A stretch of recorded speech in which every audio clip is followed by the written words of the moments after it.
Hello guys, welcome back to my new video. তো আজকে আমি যাচ্ছি এক জায়গায়, কোথায় যাচ্ছি সেটা তোমরা ভিডিওর মধ্যেই জানতে পারবে। তো চলো আমি যাতে করে রেডি হয়ে নিই। এই দেখো এক লাফে একদম রেডি হয়ে গেলাম। তো চলো যাওয়া যাক, অনেকটাই লেট হয়ে গেছে আমার। আমি গন্তব্যস্থলে চলে এসেছি আর তোমরা বোর্ডটা দেখেই বুঝতে পেরে গিয়েছো যে আমি কিসের জন্য এসেছি আর কেনই বা শাড়িটা পরেছি। এখানে সব স্টুডেন্টসগুলো আছে, আমার ফ্রেন্ডসগুলো আছে, ক্লাসমেট আছে, আমাদের স্যার আছে। আর এরা হলো আমার ফ্রেন্ডস, একদম খুবই কাছের ফ্রেন্ডস। আর এদিকে স্যাররা বক্তব্য দেওয়া শুরু করে দিয়েছে। আমাদের লাইব্রেরি থেকে একটা ওরিয়েন্টেশন হয়ে গেছে, ওরিয়েন্টেশন প্রোগ্রাম, সেটা তোমরা তো এখন শুরু হয়ে গেছে গিফট দেওয়ার পালা ফ্রেশার্সদের। তাই স্যার একে একে করে তুলে দিচ্ছে সব নতুন নতুন স্টুডেন্টসদেরকে গিফটস। আর এই বছরই প্রথম শুরু হলো কেমিস্ট্রি ডিপার্টমেন্টে ফ্রেশার্স ফেয়ারওয়েল এসব কিছু। এর আগের বছর বা তার আগের বছর কোনোদিনও এই কেমিস্ট্রি ডিপার্টমেন্টে ফ্রেশার্স ফেয়ারওয়েল হয়নি। আমরাই প্রথম এই ডিপার্টমেন্টে ফ্রেশার্স ফেয়ারওয়েল কন্ডাক্ট করলাম। এর আগের বছর যখন আমরা অ্যাডমিশন নিই কলেজে, তখনও আমরা পাইনি ফ্রেশার্স। আর এখন হচ্ছে এই দাদাদেরকে গিফট না, এই হ্যাটগুলো যারা গ্র্যাজুয়েশন করে আমাদের এই কলেজ থেকে বিদায় নিচ্ছে তাদেরকে এই হ্যাটগুলো দেওয়া হচ্ছে। স্যার একে একে করে হ্যাটগুলো দিচ্ছে সবাইকে।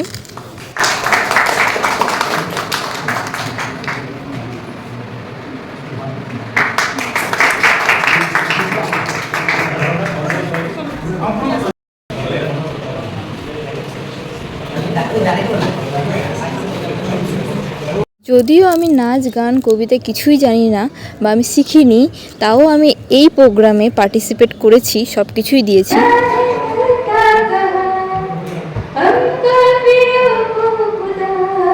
সবাই প্রোগ্রামে নাম দিতে একটু ভয় ভয় বা একটু নার্ভাস হচ্ছিল, কিন্তু আমি যখন নাম দিলাম তখন সবার মনের মধ্যে একটা কনফিডেন্স জাগলো। তখন সবাই আমার ফ্রেন্ডসরাও নাম দিল, তারাও কবিতা গান এইসব কিছু করেছে। এই সূর্য পারে এই পুষ্পিত কাননে জীবন্ত হৃদয়ের মাঝে। ছোট থেকে আমার একটা অভ্যাস আছে কিছু না কিছুতে পার্টিসিপেট করা, মানে আমি সব কিছুতে পার্টিসিপেট করতে অনেক পছন্দ করি। তাই আমি এই কলেজেও বা কেন বাদ থাকি, তাই কলেজেও আমি নাচ কবিতা গান এই সব কিছুতেও পার্টিসিপেট করেছি। এবার আমি একটা কবিতা বললাম। কিছুটা অভিমানী রাগটা আমার বেশি,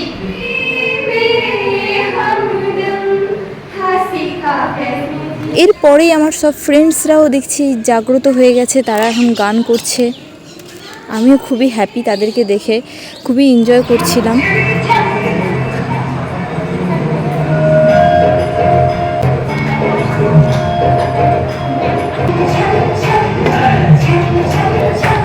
কপিরাইট পড়ার সম্ভাবনা আছে, তাই আমি পুরো নাচটা বা গান দিতে পারলাম না।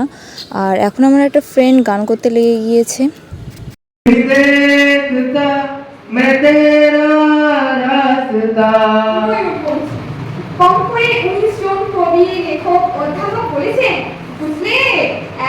আমি যখন নাচ করছিলাম তখন আমার ভেসলেটটা পড়ে গিয়েছিল। আমি জানিই না আমার ভেসলেট কখন পড়ে গেছে, আমার ফ্রেন্ডটা কুড়িয়ে পেলো, তাই জন্য আমাকে দিয়ে দিল সেটা। আমি ফ্রেশার্স ফেয়ারওয়েল প্রোগ্রামটা খুবই এনজয় করছিলাম, খুবই ভালো লাগছিল। ফার্স্ট টাইম আমি কোনো ফ্রেশার্স ফেয়ারওয়েলে পার্টিসিপেট করলাম।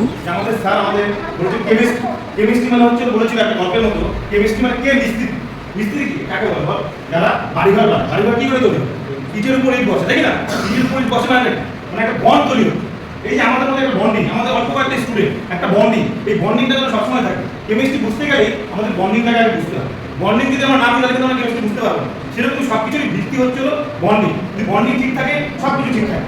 ঠিক আছে, যারা আসছে ফ্রেশার্স ফেয়ারওয়েল প্রোগ্রামটাই, নতুন লোক আসবে, পুরোনোটা চলে যাবে, সেটাই তো। অনেক তো প্রোগ্রাম দেখলাম, অনেক নাচ গান আবৃত্তি সব কিছুই দেখলাম, কিন্তু এখন তো খাওয়ার পালা, এতটাই খিদা পেয়ে গেছে কি বলবো। তাই আমরা সবাই মিলে অ্যারেঞ্জ করেছিলাম এই যে খাওয়ার।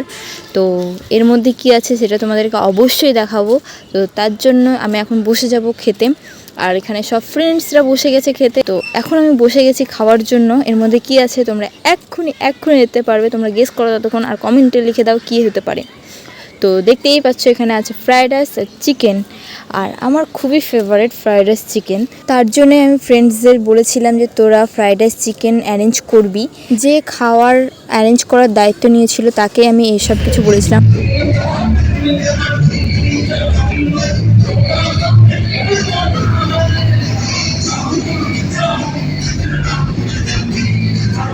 অনেক এনজয় করলাম, নাচ গান করলাম, খাওয়া দাওয়া করলাম, তারপরে আবার নাচ গান করলাম। তো এখন কলেজকে টাটা বাই বাই করে চলে যাচ্ছি বাড়ির দিকে, খুবই ঘেমে গিয়েছি। তো বাড়ি চলে এসেছি এখন আমি, আর বাড়ি এসেই দেখছি অনেক ঘেমে গেছি, চুলটাকে উঁচা করে বেঁধে নিয়েছি। তো আজকের মতো এতটুকুই ভিডিও, বাই বাই।